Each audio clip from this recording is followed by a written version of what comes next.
If you're watching this video, we can bet that you've always dreamed of becoming a Disney princess. Well, luckily Disney hires princesses for full-time roles. That's if you meet all the requirements. You'll never guess what some princess hopefuls have been turned away for. If you love binge-watching videos as much as we do, check out our new platform that we created just for you. Watch thousands of videos from your favorite channels, including the trendy, the things, the taco, and the richest, in one place with ad-free browsing. Sign up now to the premium to get early access to these videos for free. See you soon!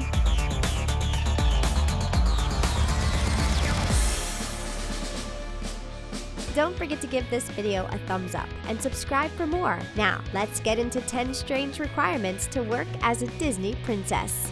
Resemble a princess. Has anyone ever come up to you and told you how much you look like Aurora or Cinderella? What about Tiana? Mulan? Well, if not, then the odds are not in your favor when it comes to landing a job as a Disney princess. The idea behind having real-life princesses walking around the park is that the children are supposed to fully believe that they are who they say they are. So, if you don't look a thing like any of the princesses, you probably won't be able to fool anyone. There are all sorts of makeup hacks and tricks that you can use to try to make yourself look a little more like your favorite Disney damsel. A little contouring can go a long way when you want to change the shape of your face. Most of the princesses wear wigs, so you don't have to worry about dyeing your hair or getting a drastic cut before your interview. In a perfect world, anyone would be able to portray whichever Disney princess they wanted to. If you always dreamed of being Belle as a little girl, then you could grow up to play her at Disney World. But unfortunately, this lookalike rule is one that doesn't seem to be budging, especially if the park owners really want to fool the kids.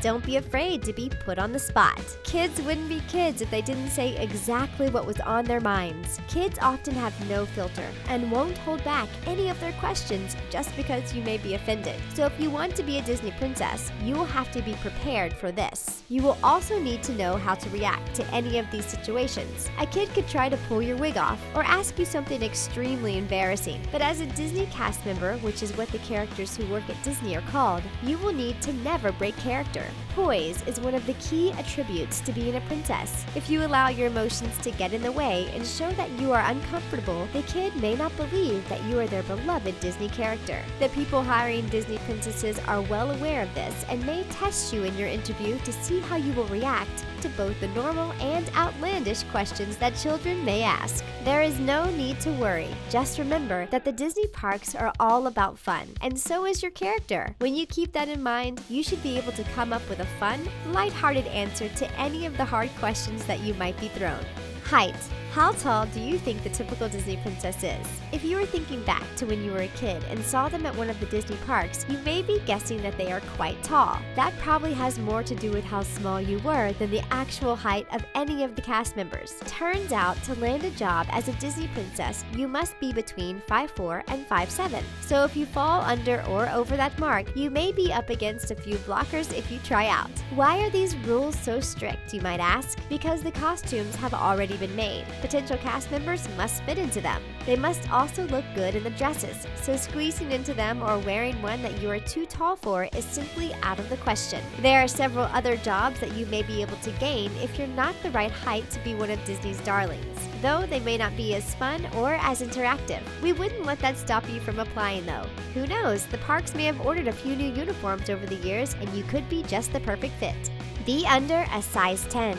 We know when you were watching all those Disney movies growing up, we were amazed at how in shape all the princesses were. The same is true for Disney princesses in real life, but for a whole other reason. Disney does not have an official weight range that they look for when hiring princesses. The only requirement is that you must fit into the costume. Several past Disney cast members have said that the largest dress the parks have available is a size 10.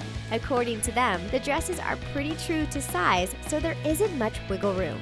One former Disney princess hopeful wrote a blog post saying that while she made it past the initial rounds of her auditions, she was eventually told to leave when it came to taking measurements. She says that she was encouraged to try out again once she lost around 15 pounds. That must have been devastating, but she did not let that get her down. Instead, she wrote up a blog post to help other people land roles as Disney princesses and says that she might give it another shot sometime in the future. We wonder why they can't just order larger dresses or let the back out of of a few of them. Wouldn't it be easier to hire cast members that way?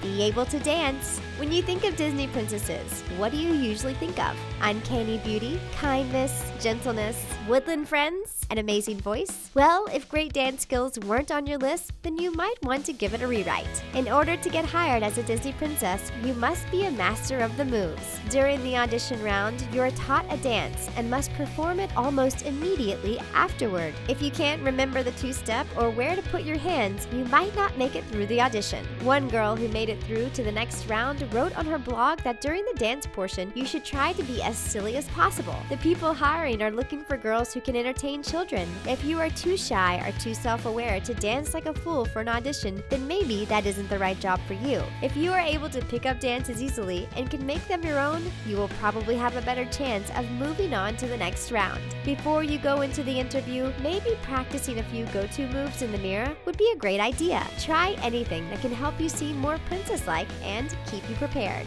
Be able to act. Were you ever in any school plays? Did you ever have to pretend to be someone else for a show? Well, that's exactly what it's like to play a Disney princess at one of the most well-known theme parks in the world. It's such a big part of the role that they test your acting abilities in the interview. First, they check to make sure that you look like the princess. If not, you will probably be sent home. After that, they teach you a dance and ask you to perform what you have just learned. If you make it through both of those barriers, then you have reached the acting portion. They have you read as the character that you are trying for and conduct an interview. If you can pull it off and make the people hiring see a version of one of the princesses inside of you, then you are as good as gold. A good way to prepare for this would be to study the movie before you come in. Just because you saw it when you were a child doesn't mean you know enough to talk about the whole movie. Make sure to run through a few scenes in the mirror by yourself or with a friend. This way, you can try to convince yourself first.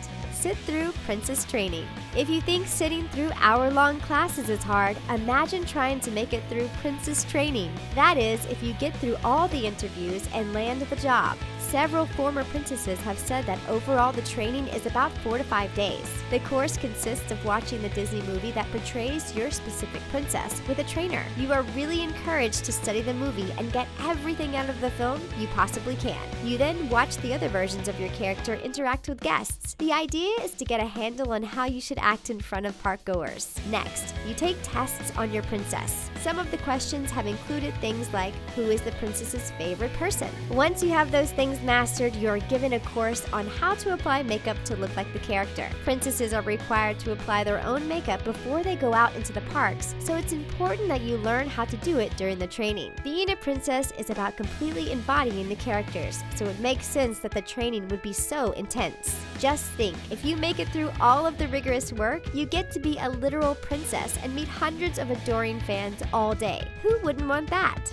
Great handwriting. How good is your handwriting? Have you been stuck with the same signature for years, trying to figure out how to make it better? Well, if you want to be a Disney princess, you will have to figure out how to mimic their handwriting to a T. Each princess has their own unique signature. For instance, Cinderella creates a line going from the bottom of the C in her name and writes the rest of the letters on the top of that line. Princess Aurora from Sleeping Beauty makes the A in her name a little more girly by adding a little swirly circle to the side. Both of those signatures differ greatly from Pocahontas and less like what someone would think of a Disney princess. But if you know anything about Pocahontas' story, then you can tell that nothing about her was girly or flowery. When stepping into this role, you must completely become those characters for the kids in the park. This is why the signatures are an important added detail of making sure everything fits exactly as it's supposed to. There are plenty of calligraphy classes that can help you master any typography that you would like, and Disney may even offer a crash course for its new hires. If you look exactly like one of the princesses, handwriting probably isn't a deal breaker. Make the salary work. Most part-time jobs don't pay much. If that is what you're looking for, then being a Disney princess might be perfect for you. It's a fun summer gig that will definitely put money in your pockets and give you an experience of a lifetime. But if you're looking for more of a full-time position, Disney also offers those. But the pay might not be what you're looking for. Reports from 2013 showed that the girls started out making about $13 to $16 an hour. When you do the math, that works out to be about $27,000 a year before taxes. Several girls have also noted that their raises weren't huge, so moving up the totem pole isn't really an option. If you're young and just doing the job for fun, that would be more than enough money to accomplish that goal. If you're a bit older and have bills to worry about, this salary may be tough. Another obstacle to think about is if you have children. Supporting kids on such a salary might be a tough call, unless you work from park open to park close every day of the week. If you're working at Disney World, it may also be easier to stretch your money than if you work at Disneyland in California. Deal with stalkers. Everyone loves Disney princesses. Some people may love them a little too much. That's why multiple former Disney cast members have said that there was no shortage of creepy men around whenever they were working. One former Snow White took to Reddit to hold an open forum. She used Reddit's Ask Me Anything feature to answer any questions that people had. She said that one man began to follow her around the park and threatened to hurt all of the other Snow Whites in the park because she was the only one that was real. The police had to get involved, and the man's season pass was eventually revoked. A former Belle says that some of the husbands that were there would whisper inappropriate things in her ear when their children and wives were not paying attention. She says that she was able to avert their attention by mentioning something about the beast so that they would leave her alone. It's strange to think that in such a happy and pure place, certain people would still find a way to make it creepy. But if you want to be a Disney princess, that's something that you have to be prepared for. Luckily, it seems like Disney's security is always there to help if anything gets out of hand. That's it for 10 strange requirements to work as a Disney princess. Were you surprised by some of the standards? Let us know in the comments and subscribe for more.